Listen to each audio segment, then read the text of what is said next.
185장입니다.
사도행전 2장 1절에서부터 4절이면 드디어 사도행전 2장에 왔습니다. 사도행전 2장 1절에서 4절까지 여러분과 제가 교독하도록 하겠습니다. 다 찾으신 줄 알고 1절 제가 먼저 읽겠습니다. 오순절 날이 이름에 그들이 다 같이 한 곳에 모였더니 우연히 하늘로부터 급하고 강한 바람같이 소리가 있어 그들이 앉은 온 집에 가득하며 마치 불의 혀처럼 갈라지는 것들이 그들에게 보여 각 사람 위에 하나씩 임하여 있더니 같이 읽겠습니다. 그들이 다 성령의 충만함을 받고 성령이 말하게 하심을 따라 다른 언어들로 말하기를 시작하니라. 아멘. 기도하겠습니다. 하나님, 이 시간 하나님의 말씀을 듣고자 합니다. 오순절 성령께서 역사하셨던 것처럼 우리 가운데, 사랑의 교회 예배당 가운데, 우리의 심령 가운데 주여 역사하여 주시옵소서. 아멘. 예수 그리스도의 이름으로 기도드립니다. 아멘. 아멘. 이제 사도행전 1장이 이제 끝이 나고 이제 2장에 비로소 들어오게 되었습니다. 시간이 꽤 많이 걸리네. 조금씩 봐서. 자, 사도행전 1장에는 예수님이 이제 하늘로 승천하시고 예루살렘과 온 유대와 땅 끝까지 이르러 복음의 증인되라고, 내 증인이 되라고 그렇게 말씀하시면서 하늘로 올라갔고, 그래서 제자들 한 명, 결국 마띠아를 선택했던 여호와의 선물, 하나님의 선물인 마띠아를 선택하고 그렇게 끝이 나고 이제 비로소 이제 오순절이 되었습니다. 40일 동안 예수님께서 제자들과 함께 하시고 하늘로 올라가셨죠. 하늘로 올라간 그 10일이 지난 50일이 되었을 때, 오순절이 되었을 때 이제 오늘 성령의 역사를 오늘 보게 되는 것입니다. 예수님의 제자들이 12명만 있었던 게 아니라 예수의 가족들과 또 여자들과 총 해서 한 120명 가까이가 함께 모여 다락방에서 10일 동안 간절히 하나님께 기도할 때에 이 마침내 이 성령의 역사가 나타나는 것이죠. 그냥 마음대로 우리의 생각대로 하는 것이 아니라 그들이 간절히 주님께 순종하고 기도하고 성령의 오심을 간구하고 약속하신 아버지께서 주신다고 예수께서 말씀하신 그 성령께서 마침내 이렇게 임하셨고 임재하셨던 것입니다. 오순절은 구약의 7.7절이라고 보면 되거든요. 7.7절은 뭐냐 하면 7이 이제 7개 돼서 49일 결국은 이제 오순절에 그런 내용과 비슷하게 되는데, 7.7절은 뭐냐면 수학에 대한 감사인 것입니다. 초실절이라고 있는데 처음에 수학에 대해서 감사한다면 17절은 이제 나중에 첫 열매를 드린다 그러면 50점 다 수확을 해서 감사하게 주님께 감사하는 마음으로 그렇게 드리면 됩니다. 근데 우리가 좀 헷갈리는 것은 추수감사절이라고 하니까 그거는 이제 성경에 나오는 거는 아니고, 그것도 추수에 대해서 수확에 대해서 감사하는 것이긴 하지만 추수감사절이 7일절과 똑같은 건 아닙니다. 그러니까 추수감사절이 그럼 유래는 뭐냐? 미국에 이제 영국의 청교도가 미국의 종교의 자유를 이제 탄압받으니까 미국을 갔거든요. 그래서 거기에서 수학에 대해서 감사하다. 그래서 거기에서 이제 추수감사절이 나온 것이지, 성경에서 물론 내용적으로는 비슷하긴 하지만 7.7절과 추수감사절이 동일한 건 아닙니다. 그러니까 우리가 현대 우리 한국교회에서는 추수감사절을 이렇게 지킨다고 얘기할 수는 있나, 하여튼 그걸 이제 기념하긴 하는데 그것이 성경의 7.7절은 아닙니다. 그걸 우리가 분명히 알고, 물론 어떤 하나님께 감사하는 마음으로 이렇게 하긴 하지만 그것과 동일하진 않다. 그래서 내용적으로는 물론 수학에 대한 감사의 의미에서 비슷하긴 하지만 그러나 동일한 것은 아니다. 그것을 우리가 아시면 좋을 것 같습니다. 그래서 7.7절과 7.7절 이게 왜 하냐면 오순절 때문에, 7절이 오순절이기 때문에, 그래서 50일이 되어서 성도들이 함께 모여서 기도했을 때 성령께서 역사하셨다는 것을 우리가 보게 되는 것입니다.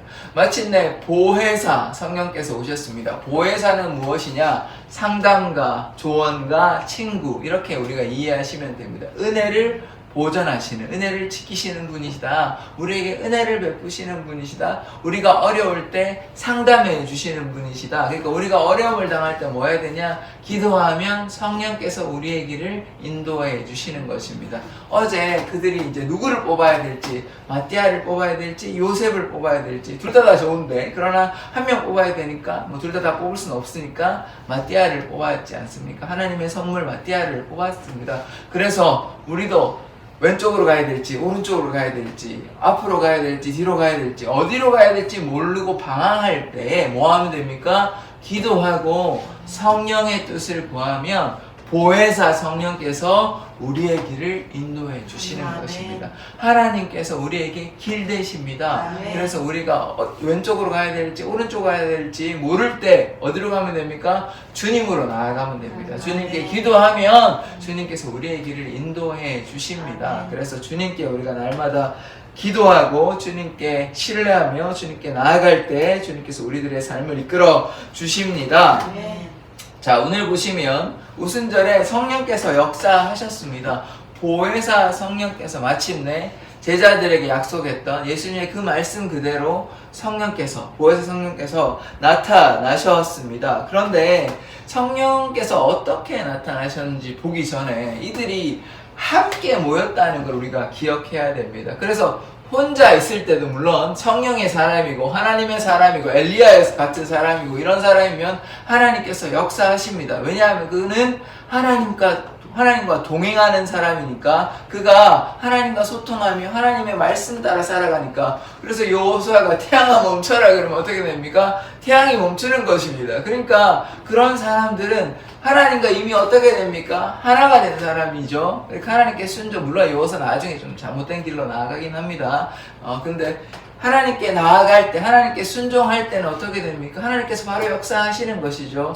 모이지 않아도 그가 이미 엘리야 같은 사람은 하나님과 막 동행하고 이러니까 하나님 기도하면 바로 역사하십니다. 우리도 마찬가지예요. 우리가 날마다 교회에서 모이기도 힘쓰고 나가서 기도하면 하나님께서 역사하십니다. 그러나 우리가 또 뭐 해야 됩니까? 모이기를 힘써야 되는 것입니다. 한 곳에 다락방에서 함께 모였을 때, 기도하였을 때 어떻게 됩니까? 성령께서 역사하시는 것이죠. 그래서 1절에 보면 이렇게 나오잖아요. 오순절 날이 이미 이름에 그들이 다 같이 한 곳에 모였더니. 우리가 주목해야 될 부분은 무엇입니까? 한 곳에 모였더니. 그러니까 우리가 뭐 해야 됩니까? 제각기 막 뿔뿔이 흩어지는 것이 아니라 한 곳에 모였더니. 그래서 우리가 예배당에 모여야 될 이유가 무엇입니까? 하나님께서 이곳 가운데 역사하시기 때문에. 그래서 우리가 한 곳에 모여야 됩니다. 그럴 때 하나님께서 역사하시는 것이죠. 오순절에 이 제자들이 함께 한 곳에 모였습니다. 다락방에 모였어요. 10일 동안 간절히 기도하였습니다. 2절 보시면 이렇게 나오죠. 호련히 하늘로부터 급하고 강한 바람이. 성령께서, 호련히라는 말은 갑자기란 말인데, 갑자기 성령께서 어떻게 역사하셨냐면 처음에는 급하고 강한 바람으로 역사하셨습니다. 그냥 역사하신 것이 아니라 바람이 그냥 천천히 산들바람이 아니고 급하고 강하게 역사하신 것이에요. 바람처럼. 그러니까 성령이 바람처럼 역사하셨다. 급하고 강한 바람처럼 역사하셨다. 이 성령의 신비한 부분들을 이렇게 묘사한다, 상징한다, 이렇게 이해할 수 있습니다. 우리가 바람이 어디서 오는지 알 수 있습니까? 바람이 부으니까 저쪽으로 오나 보다, 동풍이구나 서풍이구나 알 수가 있잖아요. 그런데 바람은 눈에 보이지 아니하죠. 바람은 어디서 오는지 알지 못하잖아요. 성령의 바람이 임의로 부는 것입니다. 성령이 바람과 같고요.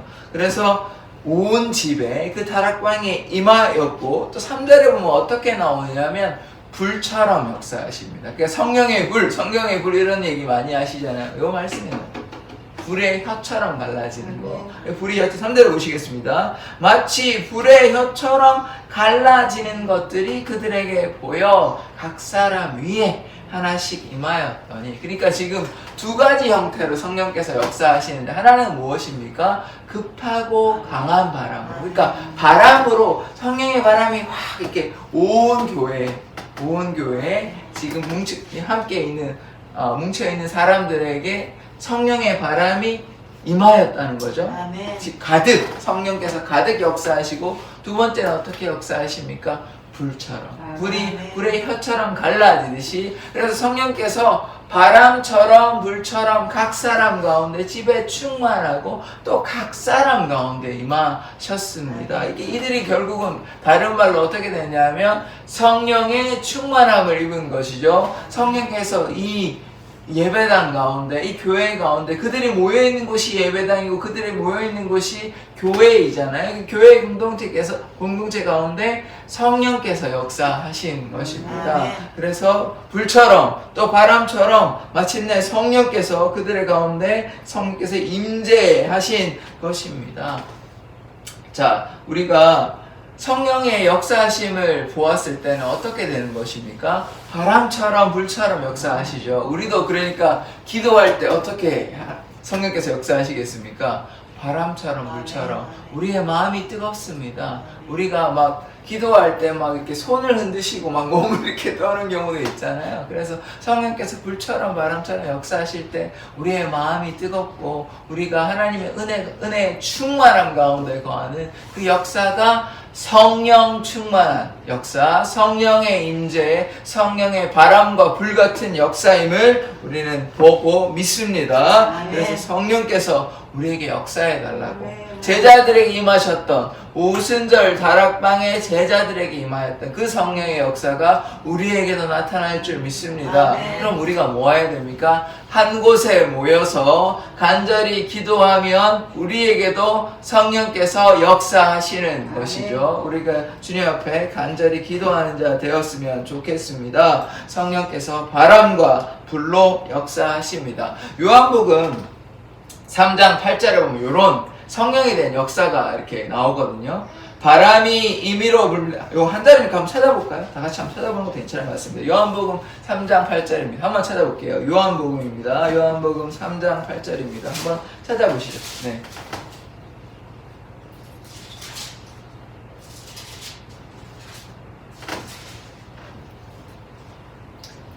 예, 요한복음 3장 8절입니다. 다 찾으신 줄 알고 다 같이 한번 읽어보겠습니다. 시작. 바람이 임의로 불매 내가 그 소리는 들어도 어디서 와서 어디로 가는지 알지 못하나니 성령으로 난 사람도 그러하니라. 자, 이 예수님께서 성령을 어떻게 설명하십니까? 바람으로 설명하시죠. 그 바람이 실제로 오순절에 이 다락방의 바람처럼 역사하셨잖아요. 바람이 어디서 오는지 어디로 가는지 알지 못한다라고 얘기하시지 않습니까? 성령의 사람이 그러하다. 그래서 바람의 특성은 어디로 오는지 어디로 가는지 우리가 알지 못하다. 다른 말로 신비하다, 이렇게 기묘하다, 우리가 이해할 수 있는 것입니다. 성령이 역사하실 때 우리는 알지 못하는 거예요. 그런데 성령은 임재하십니다. 이 제자들 가운데 임재하시고 오늘 우리 가운데도 성령께서 역사하실 줄 믿습니다. 우리가 성령 충만한 사람이 되어야 됩니다. 성령의 사람 되어야 예수를 그리스도라 증거할 수 있는 것입니다. 성령이 사람이 되어야 예수 안에 거할 수 있는 것이에요. 그 성령이 뭐 하시냐? 예수를 증거하시는 것입니다. 성령이 아니고서는 예수를 주라 증거할 수 없습니다. 성령 안에 거할 때 우리가 성령의 열매를 맺거든요. 사랑과 희락과 화평과 오래 참음과 자비와 양성과 충성과 온유와 절제, 이 성령의 9가지 열매를 우리가 맺게 되는 것입니다. 성령이 역사하셔서 우리가 사랑할 수 있고, 성령이 역사하시니까 희락, 기뻐할 수 있는 것이에요. 성령이 역사하시니까 우리가 평화 가운데 누릴 수 있는 것입니다. 우리 가운데 평안이 없다면 다른 말로 우리 가운데 성령이 안 계시다, 이렇게 보시면 됩니다. 하나님께서 우리를 떠나신 것이에요. 사울이 하나님께서 역사하실 때는 참 괜찮았는데 악신이 임하니까 어떻게 됩니까? 마음에 불안하죠. 괴로워하는 거 아닙니까? 우리 마음에 평화가 없다면 누가 없으시다고요? 성령께서 없으신 것입니다. 그래서 성령의 은혜가 사랑과 희락과 평과, 또 우리가 어려움 가운데 순교자들이 인내하고 그 로마의 압제 가운데 사람이 인내하고 참아내고 견딜 수 있는 것은 무엇이냐? 성령의 역사입니다. 오래 참을 수 있다고요. 성령이 함께 하시면 우리가 인내할 수 있습니다. 내 힘으로는 할 수가 없는 것이에요. 성령께서 역사하실 때 우리가 인내하고 참아낼 수 있는 것입니다. 그리고 우리가 긍휼히 여길 수 있잖아요. 우리 가운데 자비가 있다고요. 하나님의 그 사랑으로 우리가 긍휼히 여길 수 있는 그 자비가 우리 안에 생긴 것입니다. 양선은 뭐냐 하면 영어로 하면 kindness인데 이게 착함이에요. 선. 우리가 선하게 행동할 수 있게 됩니다. 예전에는 너무 믿고 그러니까 막 얘기하고 이랬는데 지금은 어떻게 합니까? 용서하고 사랑하고 덮어줄 수 있는 것입니다. 우리가 어떻게 돼요? 좀 나쁜 행동도 이제 안 하게 되고 어떻게 됩니까? 선하게 사랑하고 용서하고 격려하고 이런 마음이 우리 안에 생기는 것입니다. 또한 어떻게 되냐? 충성하게 됩니다. 맡은 자에게 구할 것은 충성입니다. 우리가 하나님께서 사명을 받은 사람 아닙니까? 그래서 그 사명을 어떻게 돼야 돼요? 막 방황하고 하는 것이 아니라 충성되게 행해야 되는 것이 아닙니까? 그러니까 우리가 하나님 앞에 하나님은 믿으시니까 우리도 당연히 믿음직한 종이 되어야 되는 것이죠. 믿음직한 사명자가 되어야 되는 것이 아닙니까? 그래서 우리가 충성된 자로, 우리가 방황하는 것이 아니라 제 멋대로 가는 것이 아니라 오직 주님께만 충성된 자로 그리스도의 군사로 나아갈 수 있는 것입니다. 또한 우리가 온유해지는 거예요. 예전에는 막 개팍하고 막 다혈질하고 화를 막 버럭버럭 내고 이랬는데 지금은 어떻게 뭐 그럴 수도 있지. 하나님의 사랑으로 용서해야 되지. 말도 지금 막 예전 같아 너무 화가 나가지고 막 소리를 막 지르고 이랬는데 지금 하나님께서 사랑하시니까 성령이 충만하시니까 우리가 어떻게 돼? 마음이 부드러워지는 거예요. 우리가 그래서 고집스러운 마음, 돌같이 딱딱한 마음 제하여 달라고. 근데 우리 가운데 부드러운 마음 달라고. 그게 예레미야에 나오는 말씀이거든요. 그래서 우리 가운데 부드러운 마음, 그래서 온유한 마음이 생기는 것입니다. 마지막으로 성령 9가지 열매 중에 마지막에 뭐냐면 절제. 우리가 인간이 기본적으로 어떤 사람들입니까? 욕심이 가득해요. 욕심. 하나 주면 물에 빠진 자를 구해줬더니 어떻게 됩니까? 보따리 내놓으라 그러잖아요. 그게 뭡니까? 욕심이 끝이 없어요. 이제 앉고 싶으면 자고 싶고, 눕고 싶으면 자고 싶은 게 인간의 욕심인 것입니다. 그러니까 욕심이 끝이 없어요. 근데 우리가 뭐가 필요합니까? 절제해야 되죠. 그러니까 성령께서 역사하시면, 예전에는 막 욕심을 쫓아가지고 하나 가지니까 2개 가지고 싶고, 2개 가지니까 4개 가지고 싶고, 막 100개 가지고 욕심이 끝이 없었는데 이제 어떻게 됩니까? 절제할 수 있게 되는 거예요. 왜냐하면 하나님 한 분만으로 이제는 충분한 겁니다. 하나님 우리의 구원자 되시는데 이제 다른 것에 대해서 우리가 어떻게 여기냐면 배설물로 여길 수 있는 마음이 생기는 거죠. 이제 세상에 좋아 보이는 그런 것들이, 눈에 보이는 것들이 영원하지 않잖아요. 뭐 좋은 차, 좋은 집, 물론 좋습니다. 가지면 좋긴 하지만 그것보다 더 귀한 것이 무엇입니까? 하나님의 사랑. 아멘. 하나님께서 우리를 구원하신다는 게 이게 너무 귀하니까 이게 눈에 보이는 것은 사실 좋아 보입니다. 눈에 보면 좋아 보이는데 이것보다 이게 너무 좋은 것이 아니까 심지어 이걸 어떻게 여긴다고요? 배설물로 여긴다고요. 그런 마음이 우리 안에 들 때 우리가 어떻게 합니까? 절제할 수 있습니다. 그것이 성령의 역사고 그것이 성령의 열매인 것입니다. 그래서 우리는 날마다 이제 성령 충만함 얻어야 됩니다. 성령 충만함 받아서 성령이 사람이 되면 하나님의 놀라운 역사가 우리의 삶 가운데 나타나겠죠. 이런 성령의 9가지 열매가 사랑과 희락과 화평과 오래참과 자비와 양선과 충성과 온유와 절제, 이 성령의 열매가 우리의 삶에 나타나는 것입니다. 왜냐하면 성령께서 우리 가운데 역사하시기 때문입니다. 그래서 우리가 매일 이렇게 새벽 가운데 기도함으로 나아갔을 때 성령께서 우리 가운데 역사하시겠죠. 그래서 성령께서 역사하실 때 우리가 성령의 열매를 맺게 됩니다. 예수를 주라 증거하며 예수의 그 복음을 주위의 사람들에게 전하게 됩니다. 하나님의 놀라운 역사가 다락방에 임하였던 것처럼 성령께서 불과 바람으로 역사하셨던 것처럼 우리 사랑의 교회 예배당 가운데 우리의 각 사람 가운데 성령께서 호련히 갑자기 역사하시는 것입니다. 그것을 위해서 모이기를 힘쓰고 함께 기도하고 예배할 때 성령께서 역사하실 줄 믿습니다. 기도하겠습니다. 하나님, 제자들에게 또 다락방에 모인 사람들에게 성령이 바람같이 불같이 역사하셨음을 보았습니다. 주님, 우리 가운데 역사하여 주셔서 우리가 성령의 충만함을 입어 성령의 사람 되기를 원합니다. 성령께서 우리의 삶을 인도하여 주시옵소서. 말할 수 없는 탄식함으로 우리를 친히 중보하시는 성령님 의지하며 나아갑니다. 성령의 열매 맺고 하나님의 나라와 영광을 위해 힘써 일하는 성령의 사람 되게 하여 주시옵소서. 감사드리며 예수 그리스도의 이름으로 기도드립니다. 아멘. 주기도문으로 예배를 마치도록 하겠습니다. 하늘에 계신 우리 아버지여, 거룩히 여김을 받으시오며 나라의 임하옵시며 뜻이 하늘에서 이룬 것 같이 땅에서도 이루어지이다. 오늘날 우리에게 일용할 양식을 주옵시고 우리가 우리에게 죄 지은 자를 사하여 준 것 같이 우리 죄를 사하여 주옵시고 우리를 시험에 들게 하지 마시옵고 다음 안에서 구하옵소서. 대개 나라와 권세와 영광이 아버지께 영원히 있사옵나이다. 아멘. 지금 이 시간 하나님께 기도하며 나아갑시다. 성령께서 다락방에 역사하시고 제자들과 사람들에게 나타나셨던 것처럼 우리 가운데 성령께서 역사해 달라고, 우리가 바람같이 불같이 역사하시는 그 성령의 충만함 가운데 거하여 우리가 성령의 열매 맺는 삶 살게 해달라고 그렇게 기도하였으면 좋겠습니다. 또한 나라와 또 우리 한국교회와 하나님의 복음을 위해서 일하시는 많은 목회자들과 또 선교사님들을 위해서, 또 우리 사랑의 교회가 하나님의 은혜가 충만한 공동체, 성령이 충만한 공동체 되게 해달라고, 또 복음 전하는 복음의 공동체 되게 해달라고 기도하시고, 또 각자의 제목들이 있을 줄 압니다. 또 하나님께서 우리의 질병을 치료해달라고, 우리 마음에 평안 허락해달라고 주여 한번 외치고 주께 기도하도록 하겠습니다. 주여!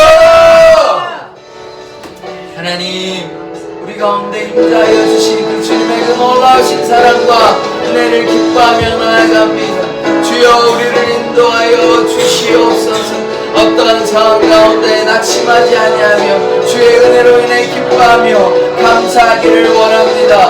급하고 강한 바람과 같은 불의 혀가 갈라질 것이 성령의 역사가 제자들에게 나타나셨사오니, 우리 가운데 한 곳에 모여서 모이기를 힘쓰는 우리 사랑의 공동체 가운데 하나님의 놀라우신 성령의 역사가 나타나기를 원합니다. 주여, 우리 가운데 임재하여 주시옵소서. 역사하여 주시옵소서. 성령의 충만함 받지 아니하고서는, 성령의 충만이 아니고서는 우리가 하나님의 역사, 하나님의 사역을 감당할 수 없사오니 주여, 역사하여 주시옵소서. 주여, 우리 가운데 일하여 주셔서 말할 수 없는 간직함으로 우리를 친히 중보하시는 그 성령님 임재하며 나아갑니다. 주여, 인도하여 주시옵소서. 우리가 어디로 가고 어디로 오는지 알 수 없는 급하고 강한 그 성령의 바람, 성령의 역사를 의지하며 나아갑니다. 성령의 물을 우리 가운데 허락하여 주시옵소서. 주님,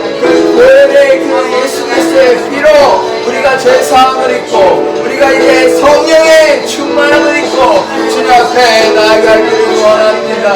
주여, 역사하여 주시옵소서. 오직 성령이 너희에게 임하시며 너희가 권능을 받고 예루살렘과 사마리아와 온 유대와 땅끝까지 이르러 내 주인이 되리라 하시는 그 예수님의 그 말씀을 붙잡고 나아갑니다. 성령께서 이 시간 우리 가운데 임재하여 주시옵소서. 성령께서 역사하여 주시옵소서. 주님, 우리가 좌로와 우로와 치우치지 아니하며 오직 주님의 길로, 믿음의 길로 나아가기를 원합니다. 우리가 감사와 기쁨으로 하나님께 영광 돌리며 나아가기를 원하오니 주여, 역사하여 주시옵소서. 주여, 우리 가운데 임재하여 주시옵소서. 하나님의 놀라우신 은혜 가운데 거하기를 원합니다. 나는 죽고 그리스도가 우리 안에 사는 놀라운 그 성령의 역사가 우리 가운데 나타나가여 주시옵소서. 사랑이 충만하며 기뻐하며 화평하기를 원합니다. 화평케 하는 자가 하나님의 아들이라 일컬음을 받을 것입니다. 주님, 하나님의 자녀로 화평케 하는 자 되게 하여 주시옵소서. 날마다 기뻐하며